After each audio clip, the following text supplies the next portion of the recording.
If you weren't fully locked in on HBO's new series Task after the first episode last week, I would find it very hard to believe that you wouldn't be after this week's episode. Episode 2 does such a great job of expanding on this world that we were introduced to, developing our characters, but also giving us reasons to care about it all. Let's talk about it. Man, Robbie has gotten himself and everyone around him in some major shit. They are in crosshairs right now of the newly introduced Black Hearts biker gang, the main antagonists of the show. Yes, Robbie and his crew have been doing bad things, doing break-ins, stealing all kinds of money, but we're meant to sympathize and feel for everything that they are going through. That's where the Black Hearts come into play. And after last week's episode where they took the young child, Sam, and we learned that he is a child of the Black Hearts, we thought that that's all that they were going to be coming after Robbie for. But we learned the bag that they took at the end of the episode isn't just a bag full of cash. It's a bag of full, uncut, pure fentanyl, and that is what kickstarts everything. But that's just the beginning, because there was a reveal that connects to all of that was kind of glossed over, very briefly touched on, but we learned that Robbie's niece, Maeve, who has been so good in this show so far in both episodes,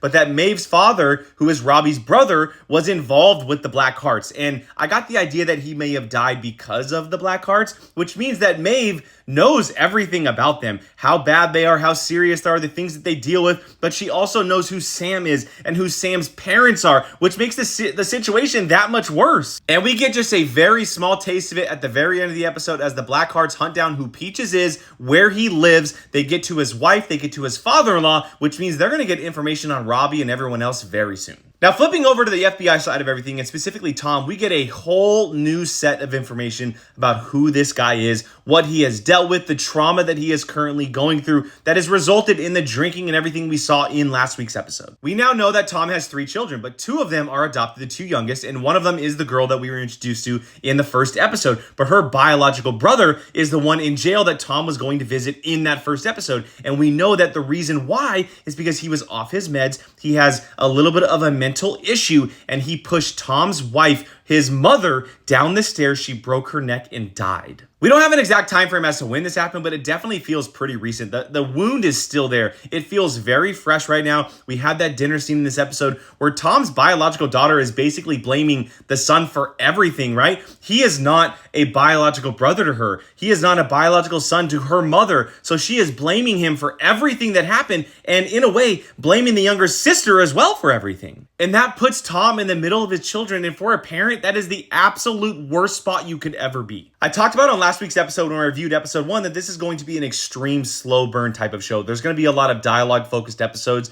character driven scenes that reveal things over time, which means the majority of people are probably not going to be interested in it. And to me, that's crazy because I am loving everything I